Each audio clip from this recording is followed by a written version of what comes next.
Honourable justice mister justice قاضی فائز عیسیٰ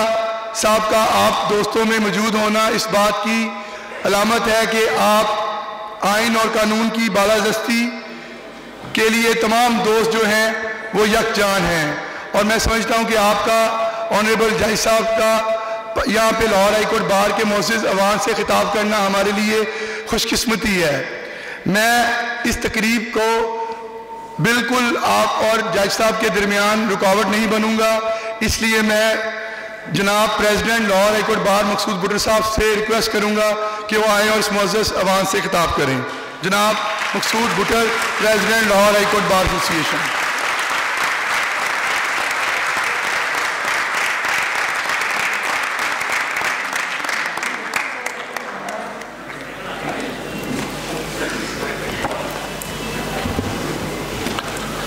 اعوذ باللہ من الشیطان الرجیم، بسم اللہ الرحمن الرحیم۔ محترم جسٹس قاضی فائز عیسیٰ صاحب، جج supreme court of Pakistan, stage پہ بیٹھے ہوئے میرے عہدیداران اور لیڈران، اور سامنے بیٹھے ہوئے معزز ممبران بار، خواتین و حضرات، میں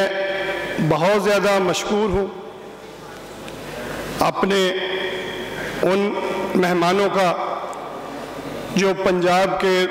دور دراز اضلاع سے یہاں تشریف لائے اور اپنے پسندیدہ جج صاحب کی باتیں سننے کے لیے ہماری ریکویسٹ انہوں نے منظور کی۔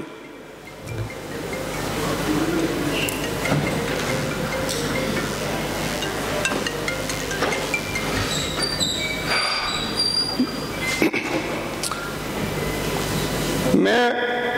ہر دل عزیز جناب مسٹر جسٹس قاضی فائز عیسیٰ صاحب کو لاہور ہائی کورٹ بار ایسوسی ایشن میں خوش آمدید کہتا ہوں، جنہوں نے اپنے گوناگو مصروفیات میں سے وقت نکالا تاکہ ہم ان کے خیالات سے مستفیض ہو سکیں۔ میں بطور صدر لاہور ہائی کورٹ بار ایسوسی ایشن اپنے عہدیداران و ممبران کی جانب سے آپ کو خراج تحسین پیش کرتا ہوں کہ آپ نے ان طاقتوں کے سامنے نعرہ حق بلند کیا جنہوں نے پورے ملک کو اپنے پنجوں میں جکڑ رکھا ہے۔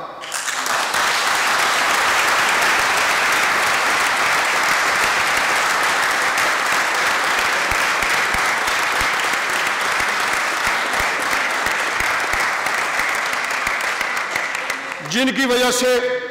نہ صرف ہمارے ملک کا معاشرتی وجود خطرے میں پڑ چکا،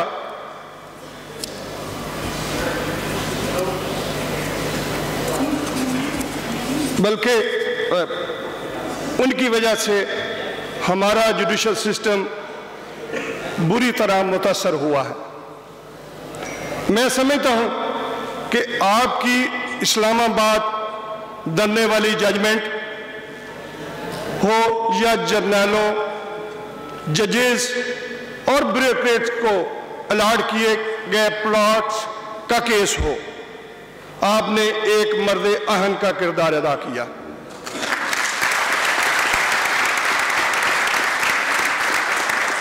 جس کو ہمارے ملک کی تاریخ کبھی نہیں بھولے گی۔ کسی بھی ملک کے جوڈیشل سسٹم کا بنیادی کام اس ملک کی عوام کو جلد از جلد سستے انصاف کی فراہمی کرنا ہوتا ہے، جبکہ یہ کام ہمارے جوڈیشل سسٹم میں دور دور تک ہوتا ہوا نظر نہیں آتا، بلکہ انصاف کے اصول میں اس قدر التوا اور مشکلات درپیش ہیں کہ لوگوں کا اعتماد ہمارے جوڈیشل سسٹم سے مکمل طور پر اٹھ چکا ہے، جس کی وجہ سے ہمارے معاشرے میں افراتفری کا عالم ہے۔ میرے خیال میں اس کی اصل وجہ زیر التوا مقدمات کا حجم ہے، جو کہ ہر گزرنے والے دن کے ساتھ ساتھ بڑھتا چلا جا رہا ہے۔ آپ سپریم کورٹ کی مثال ہی لے لیجئے، جہاں پر دائر کرنے کے بعد سال ہر سال انتظار کرنا پڑتا ہے کہ ہمارے کیس کی باری کب آئے گی، لیکن ہمارے مقدمات پڑے پڑے انفرکچس ہو جاتے ہیں، لیکن ان کی سنوائی نہیں ہوتی۔ یہاں پر میں ایک اور بات کہنا لازم سمجھتا ہوں کہ بعض مقدمات دائری ہوتے ہی فکس ہو جاتے ہیں، اور اس بات کی کئی مثالیں بھی دی جا سکتی ہیں، جبکہ اسی نوعیت کی دوسری پٹیشنز سال ہر سال فکس ہی نہیں ہوتی، جس کی وجہ ہم سمجھنے سے قاصر ہیں، جو کہ انتہائی تشویش کی بات ہے۔ جناب علی، اس کے علاوہ ہمارے جوڈیشل سسٹم کا سب سے بڑا مسئلہ اعلیٰ عدلیہ میں معزز جج صاحبان کی تعیناتی کا ہے، جس میں ہر گزرتے ہوئے دن کے ساتھ ان طاقتوں کا اثر بڑھتا جا رہا ہے، جو ہمارے جوڈیشل سسٹم کو کسی صورت بھی مضبوط دیکھنا نہیں چاہتے۔ اس کے علاوہ معزز جج صاحبان کی اعلیٰ عدلیہ میں تعیناتی کا کوئی واضح طریقہ کار نہ ہے، جس کی بنیاد پر ان کی قابلیت کو پرکھا جا سکے، جس کی وجہ سے اعلیٰ عدلیہ میں ایسے جج صاحبان کی تعیناتی ہو چکی ہے جو کہ اس معزز ادارے پر سوالیہ نشان ہے۔ اس طرح بعض معزز جج صاحبان براہ راست سیاست میں حصہ لیتے ہیں اور کسی نہ کسی طرح کسی سیاسی جماعت یا گروہ سے منسلک ہیں اور ان کے لیے متحرک بھی ہیں، لیکن ہمارا جوڈیشل سسٹم اس حد تک کمزور ہو چکا ہے کہ ان کے خلاف کسی بھی قسم کی کوئی کارروائی نہ کی جا سکتی ہے۔ جناب علی، حال ہی میں لاہور ہائی کورٹ لاہور سے ایک معزز خاتون جج کو سپریم کورٹ آف پاکستان میں تعینات کیا گیا ہے، جس کے لیے ہمیں اس لیے خوشی ہے کہ وہ تاریخ کی پہلی خاتون جج ہیں جو سپریم کورٹ آف پاکستان میں تعینات ہوئیں، لیکن اس کے ساتھ ساتھ ہم یہ بات سمجھنے سے قاصر ہیں کہ عدالت عالیہ ہو یا عدالت عظمیٰ، معزز چیف جسٹس صاحبان کی تعیناتی کے لیے صرف اور صرف سینیئرٹی کو مد نظر رکھا جاتا ہے، جبکہ سپریم کورٹ میں معزز ججز کی تعیناتی کے وقت اس اصول کو یکسر نظر انداز کر دیا جاتا ہے، جس کی حالیہ مثال مختلف ہائی کورٹ سے سپریم کورٹ میں تعینات ہونے والے معزز جج صاحبان کی ہے، جن کی تعیناتی کے وقت سینیارٹی کے اصول کو نظر انداز کیا گیا، جس پر ہم سب کو سخت تشویش ہے۔ لیکن اس کے ساتھ ساتھ میں یہ بات بھی عرض کرتا چلوں کہ ہائی کورٹس میں ججز کی تعیناتی کے وقت خواتین کو یکسر نظر انداز بھی کیا جاتا ہے، اس لیے میں سمجھتا ہوں کہ ہائی کورٹس میں تعیناتی کے وقت خواتین کو بھی ترجیح دینی چاہیے تاکہ خواتین کی بھرپور نمائندگی ہو۔ جناب علی، اس کے علاوہ ایک اور مسئلہ ہمیں جو یہاں پنجاب میں درپیش ہے وہ معزز جج صاحبان کا مقدمات نپٹانے کی طرف عدم دلچسپی ہے۔ آپ ہمارے Lahore high court principal seat کی ہی مثال لے لیجئے، جہاں پر کچھ ججز کی کال لسٹ اتنی مختصر، جبکہ دوسری طرف بہت سے ججز کی فہرست مقدمات اتنی طویل ہوتی ہے کہ رات گئے تک کیسز کی سماعت کرتے ہیں، جو کسی طرح بھی نہ صرف جج صاحبان کے لیے مشکلات پیش آتی ہیں، بلکہ وکلاء اور سائلین بھی بری طرح متاثر ہوتے ہیں اور انصاف کے صحیح تقاضے بھی پورے نہیں ہوتے۔ میں سمجھتا ہوں جس طرح زیر التوا مقدمات کا انبار لگا پڑا ہے، ان کو نپٹانے کے لیے ہمیں اپنے جوڈیشل سسٹم میں ایمرجنسی نافذ کرنا پڑے گی تاکہ عوام کو انصاف کا اصول یقینی بنایا جا سکے، چاہے اس کے لیے اعلیٰ عدلیہ میں ججز کی تعداد کو بڑھانا ہی کیوں نہ پڑے، جس کے لیے ہم اپنا کردار بھرپور طریقے سے ادا کرنے کو تیار ہیں۔ جناب عالی، کیونکہ آپ عدالت عظمیٰ کے سینئر پیونی جج ہونے والے ہیں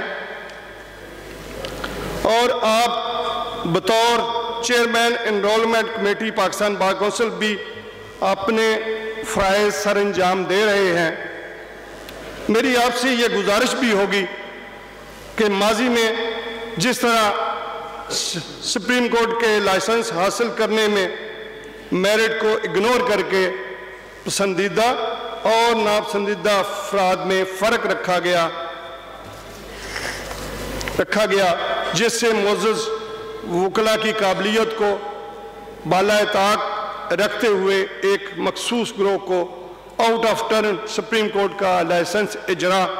کیا جاتا رہا، وہ عام وکیل سے سراسر زیادتی ہے۔ میں سمجھتا ہوں اس نظام کو سرے سے ختم کرنا چاہیے اور صرف میرٹ اور سینیئرٹی لسٹ کے مطابق وکلاء کو سپریم کورٹ کا لائسنس کا اجرا کیا جانا چاہیے۔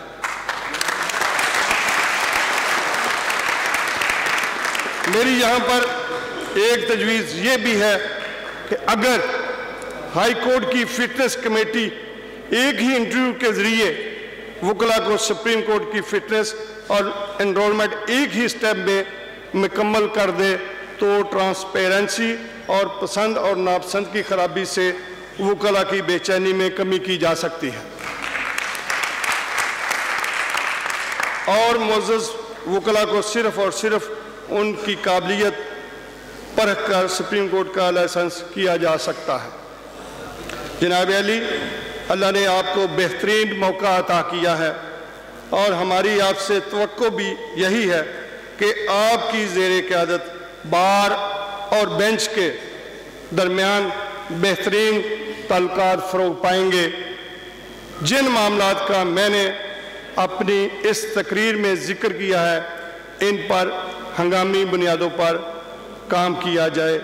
تاکہ عوام کے لیے انصاف کا اصول یقینی بنایا جا سکے۔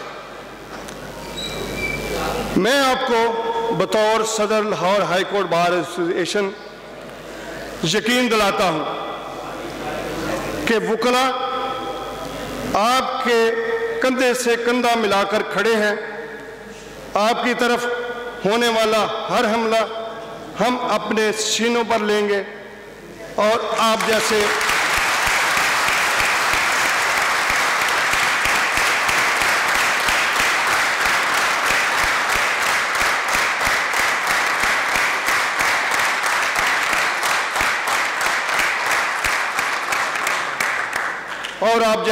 جرات مند، انصاف پسند اور بہادر جج کو کسی بھی صورت میں کوئی آنچ نہ آنے دیں گے۔ بہت شکریہ، کیونکہ آپ امید کی آخری شمع ہیں اور ہم اس شمع کو